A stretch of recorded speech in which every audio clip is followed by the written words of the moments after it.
Japan. இந்த Japan இன்னைக்கு ஒரு அறிவிப்பை கொடுத்துருக்காங்க. அவங்களுடைய ஆயில் ஸ்டாக் பீல்ஸ் இருக்குல்ல, அங்கேருந்து நாங்கள் ஆயிலை மார்க்கெட்டுக்கு கொண்டு வர போகிறோம் அப்படின்னு சொல்லி. ஜப்பானுக்கு இப்படி ஒரு நிலைமையா? ஜப்பான் கையில் தான் 1.3 ட்ரில்லியன் அமெரிக்க டாலருக்கான ட்ரெஷரிஸ் இருக்கே, பாண்டு இருக்கே. அதை வச்சு டெப்ட்லாம் இருக்குல்ல, அந்த டெப்ட் பாண்டுன்னு சொல்லுவோம்ல, அதை வச்சு அவங்களால எதுவுமே செய்ய முடியாதா? ஜப்பானுக்கு தேவையான இந்த ஆயில் அப்படிங்கிறத மெயினாக அவங்க கல்ஃப் நாடுகளில் தான் வாங்கிட்டு இருந்தாங்க. ஆனால் இப்போ கல்ஃப் நாடுகளுக்கே பெரிய சிக்கல் வந்திருக்க போது அந்த சிக்கல் ஜப்பானை எப்படி வாட்டி வதைக்க போகிறது? இந்த கேள்விக்கான பதில் இரண்டாவது உலகப் போரிலிருந்து இப்போ நடக்கக்கூடிய இந்த போர் வரை கனெக்ட் பண்ண போகிறோம். அன்பு தமிழஞ்சங்களுக்கு தமிழ் பொக்கிஷத்தின் வணக்கங்கள்.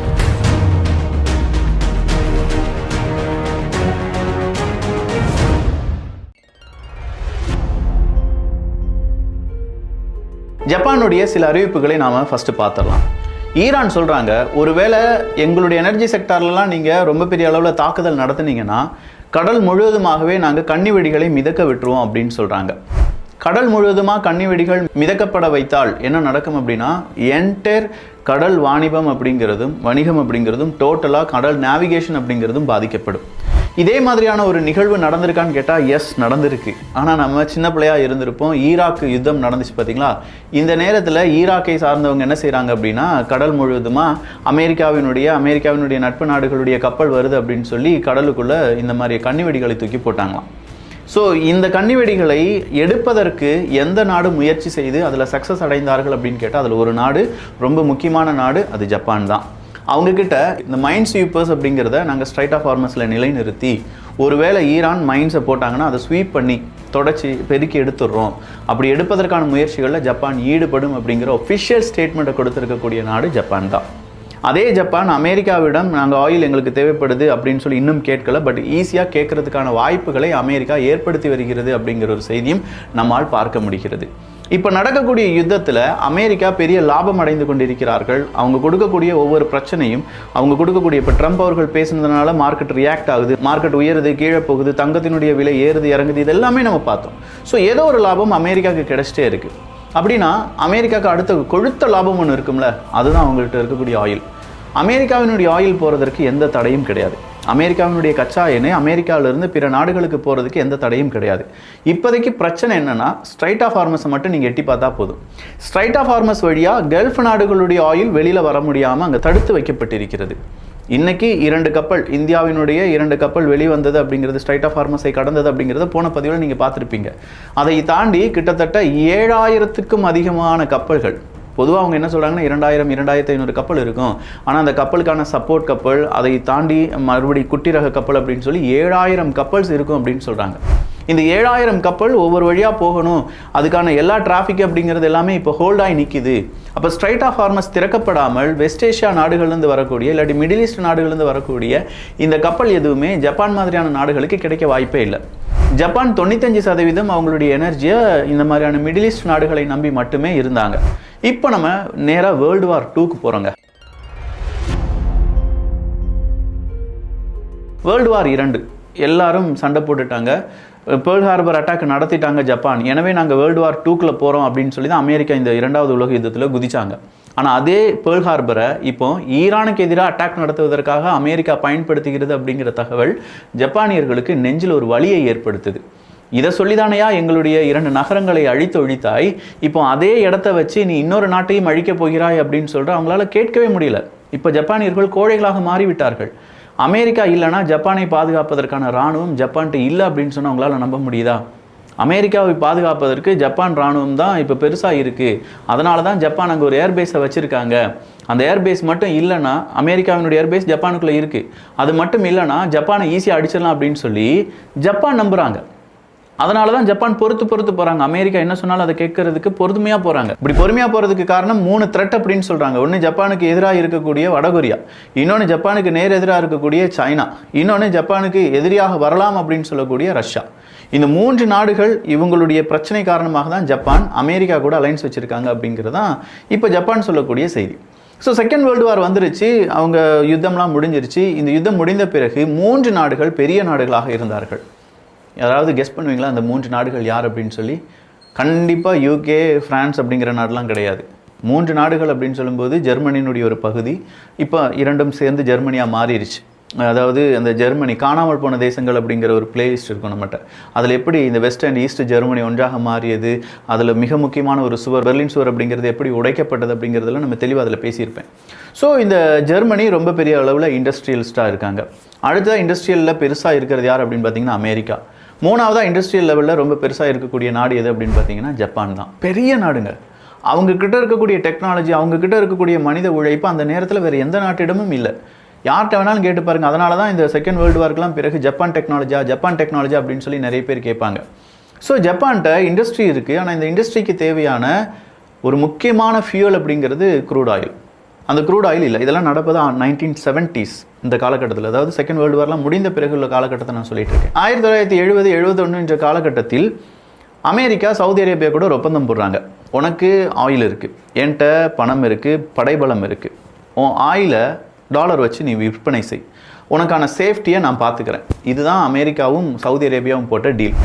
இந்த டீல் காரணமாக சவுதி அரேபியாவும் ஓகே சொல்லிட்டாங்க. அமெரிக்காவும் என்ன சொல்லிட்டாங்க, யார் ஆயில் வாங்கினாலும் டாலரில் தான் கொடுக்கணும் அப்படிங்கிற ஒரு விதியை ஏற்படுத்தி விட்டார்கள். இங்கே தான் பெட்ரோ டாலர் அப்படிங்கிறது உதயமாகுது. டைம் ஒரு இன்ட்ரோ போட்டிங்கன்னா பெட்ரோ டாலர் இதுதான். ஸோ பெட்ரோ டாலர் உதயமாயிருச்சு. இப்போ இந்த பெட்ரோல் யாருக்கு வேணும், இல்லாட்டி இந்த டீசல் யாருக்கு வேணும்? இண்டஸ்ட்ரி நடத்தக்கூடிய 2 நாடுகளுக்கு வேணும். இண்டஸ்ட்ரி நடத்தக்கூடிய மிக முக்கியமான நாடு யார்? ஜப்பான். ஜப்பானில் மக்கள் அதிகமாக உழைக்கிறாங்க. நிறைய இடத்துல ஜப்பானுக்கு வந்து ஆதரவு இருக்குது. ஏன்னா ஐயோ அணு ஆயுதம் அடைந்து வீழ்ந்த நாடு. ஜெர்மனியை எல்லாரும் வெறுத்தாங்க. அதனால் ஜெர்மனியினுடைய இண்டஸ்ட்ரி அப்படிங்கிறது அந்த நேரத்தில் ரொம்ப கம்மியாக தான் வளர்ந்துட்டு இருக்கு. ஆனால் ஜப்பானுடைய இண்டஸ்ட்ரி அப்படிங்கிறது அவங்க மறுபடியும் ஊக்குவிக்கணும். அவங்க ரொம்ப அடிபட்டுட்டாங்க. ஸோ அவங்களுக்கு எதிராக ஒரு பெரிய அராஜகம் நடந்துருச்சு அப்படின்னு சொல்லி பலரும் கொதிப்பு நிலையில் இருக்கக்கூடிய ஒரு நேரம். அதனால் ஜப்பான் டெக்னாலஜி எல்லாரும் விரும்பி வாங்க ஆரம்பித்தாங்க. ஐயோ பாவம் அப்படிங்கிறத விட அவங்க டெக்னாலஜி மேலே அவங்களுக்கு ரொம்ப பெரிய அளவில் நம்பிக்கைலாம் இருந்துச்சு. இந்த ஒரு காலகட்டத்தில் ஜப்பானுக்கு ஆயில் தேவைப்படுகிறது. ஆயில் வாங்கணும்னா கண்டிப்பாக நீ என்ன தான் செஞ்சாகணும், டாலர் கொடுத்தா தான் ஆயில் வாங்க முடியும்டா அப்படின்னு சொல்கிற ஒரு அறிவிப்பு கொடுக்குறாங்க. அப்போ டாலர் நமக்கு வேணுமே, நம்மளால் அச்சடிக்க முடியாது. கரெக்டு தானே? ஒரு நாட்டினுடைய கரன்சி இன்னொரு நாடு அச்சடிக்க முடியாது. அப்போ டாலர் வேணும் அப்படிங்கிறதுனால அமெரிக்காட்டிலேருந்து டாலர் கடனாக கேட்குறாங்க. அமெரிக்கா கொஞ்சம் டாலரை கடனாக கொடுத்துட்டு நீ ஏன் கடனாக வாங்குற ஜப்பான், என்கிட்ட தான் நிறைய பாண்டு இருக்கே, டெப்ட் பாண்டுலாம் இருக்குது, அந்த பாண்டை வச்சு அந்த பாண்டை நீ வாங்கிக்கோ, நான் உனக்கு என்ன தரேன், பணம் தரேன் அப்படின்னு சொல்கிறாங்க. பாண்டுனா ஒரு பேப்பர். அமெரிக்காவுக்கும் பணம் தேவைப்படும் பார்த்தீங்களா? அமெரிக்காவுக்கு பணம் தேவைப்படுறது அப்படின்னு சொல்லுது. அமெரிக்கா எப்படி நிவர்த்தி பண்ணுவாங்க? எனக்கு கொஞ்சம் பணம் தேவைப்படுகிறது, இந்த பேப்பரை வைத்து 1 லட்சம் ரூபாய் எனக்கு தாருங்கள். நீங்கள் இந்த பேப்பரை தரும்போது 1 லட்சம் ரூபாய், அது கூடவே இந்த 1 லட்சம் ரூபாய்க்கு 3-4% வட்டியும் சேர்த்து உனக்கு தந்துடுவேன் அப்படின்னு சொன்னால் எப்படி இருக்கும்? ஒரு பேப்பரை கொடுக்க 1 லட்சம் ரூபாய் பணம் வாங்க, ஜப்பானுடைய எண்ணெயை வாங்கிக்கிட்டு அதை வச்சு செலவு பண்ணி அதை டாலராக கன்வெர்ட் பண்ணி யாருக்கு கொடுத்துருவாங்க? நேரடியாக ஜப்பானுக்கு கொடுத்துருவாங்க. ஸோ அமெரிக்கா செய்ய வேண்டியது என்ன? அவங்களுக்கு பண தேவை இருக்குது. பணத்தை அச்சடிச்சுக்கிட்டே இருந்தாங்கன்னா கண்டிப்பாக அவங்களுடைய எக்கானமி அடிப்படும். ஸோ இந்த பணத்தை சர்க்குலேட் பண்ண வைக்கணும். அப்படி சர்க்குலேட் பண்ண வைக்கிறதுக்காக அமெரிக்கா என்ன செய்கிறாங்க, கடன் பத்திரங்கள் அப்படிங்கிறது, இந்த டெப்ட் பாண்ட்ஸ் அப்படிங்கிறத பிரிண்ட் அவுட் பண்ணுறாங்க. அப்படி பிரிண்ட் அவுட் பண்ணி இதாப்பா இந்த 10 லட்சம் டாலர் இந்த பாண்ட் அப்படி நீ வாங்கிக்கோ அப்படின்னு சொல்லி 10 லட்சம் டாலர் வாங்குறதுக்கு இந்த கடன் பத்திரத்தை யார் வாங்குவா? ஜப்பான் வாங்கி வைப்பாங்க. அப்போ ஜப்பான் வாங்கி வைக்கிறதுனால அமெரிக்காவினுடைய டாலர் இவங்கக்கிட்ட இருக்குது அப்படிங்கிறது தான் இதனுடைய அர்த்தம். உங்களுக்கு புரிகிற மாதிரி சொல்லப்போனால் 10 லட்சம் டாலர் அந்த கடன் பத்திரத்தை யார் வாங்கியிருக்காங்க? ஜப்பான் வாங்கியிருக்காங்க. அப்போ ஜப்பான்கிட்ட 10 லட்சம் டாலர் இருக்குது, அந்த பணத்தை எப்போ வேணாலும் அவங்க டாலராக கன்வெர்ட் பண்ணிக்கலாம் அப்படின்னு சொல்லும்போது டாலர் இவங்க கைக்கு வந்துருச்சு. இப்போ டாலர் இவங்க கைக்கு வந்துருச்சு அப்படின்னா இவங்க இதை ரொட்டீனாக செஞ்சிட்ருக்காங்க. பல வருடங்களாக, கிட்டத்தட்ட ஒரு 30 வருஷமாக செஞ்சுக்கிட்டே இருக்காங்க. பணம் இருக்கும், ஜப்பான்கிட்ட பணம் இருக்கும், அந்த பணத்தை கொடுத்து நேரடியாக பாண்டை வாங்குவாங்க. அமெரிக்கா டாலர் நான் எப்போ வேணாலும் கொடுக்கலாம் இப்படின்னு சொல்லி தான் ஒரு 1.3 ட்ரில்லியன் அளவுக்கான டெப்ட் பாண்ட்ஸ் அப்படிங்கிறது யார்கிட்ட இருக்குது? இதே ஜப்பான்கிட்ட இருக்குது. இப்போ நம்ம எங்கே வந்து நிற்கிறோம் அப்படின்னு பார்த்தீங்கன்னா 2026 வந்து நிற்கிறோம். 2026 ஜப்பான்கிட்ட நிறைய டெப்ட் பாண்ட்ஸ் இருக்குது. அவங்கக்கிட்ட இருக்கக்கூடிய டெப்ட் பாண்ட்ஸை வச்சு இப்போ ஜப்பானால் கல்ஃப் நாடுகள்கிட்ட, அதாவது 95% எனர்ஜியை இம்போர்ட் பண்ணிட்டு இருந்தாங்கல்ல, ஏதாவது மிடில் ஈஸ்ட் நாடுகள்கிட்ட இந்த காசு வச்சுக்கோ, எனக்கு எண்ணெய் தா அப்படின்னு சொன்னால் தர முடியுமா? முடியாது. ஸ்ட்ரைட் ஆஃப் ஹார்மஸ் மூடி இருக்கு. ஸோ ஒரு கடன் பத்திரத்தை எடுத்து எப்போ அமெரிக்கா இந்தா 10 லட்சம் டாலர் இருக்குப்பா, இதை வச்சுக்கோ, அதுக்கு பதிலாக உன்னுடைய ஆயில் தா. அமெரிக்காட்ட ஆயில் இருக்குல்ல, அந்த ஆயிலை வாங்குறதுக்கு எந்த விதமான தடையும் கிடையாதுல்ல. ஸோ ஆயில் என்ன செய்வாங்க? அமெரிக்காட்டிருந்து ஜப்பான் வாங்குவாங்க. அமெரிக்காட்டிருந்து ஜப்பான் ஆயிலை வாங்குறாங்க அப்படிங்கிற போது ஜப்பானுடைய இந்த டெப்ட் பாண்ட்ஸை கொடுத்து வாங்குறாங்க. இப்படி வாங்குறதுனால என்ன நடக்கும் அப்படிங்கிறத ஈஸியாக இன்னொரு வழியில் நான் சொல்கிறேன். ஜப்பானை பொறுத்த வரைக்கும் அந்த நாட்டில் இன்ஃப்ளேஷன் அப்படிங்கிறது கொஞ்சம் நாட்கள் வரை இல்லவே இல்லை. டிஃப்ளேஷன் அப்படிங்கிறது தான் இருந்துச்சு. டிஃப்ளேஷன் அப்படின்னா என்ன? விலை கம்மியாகிட்டே இருக்கும். நம்ம ஊர்லலாம் விலை கூடிக்கிட்டே இருக்குல்ல. தக்காளிக்கு விலை இன்றைக்கி 100 ரூபா, அடுத்த வருஷம் பார்த்தா 120 ரூபாயா இருக்கும். ஆனால் ஜப்பானில் இன்றைக்கி தக்காளிக்கு விலை 100 ரூபாயா இருந்துச்சுன்னா அடுத்த வருஷம் 90 ரூபாயா இருக்கும். விலை அப்படிங்கிறது கம்மியாகிட்டே இருக்கும். இதை டீஃப்ளேஷன் அப்படின்னு சொல்லுவாங்க. இதுவும் பெரிய பாதிப்பை ஏற்படுத்தும்.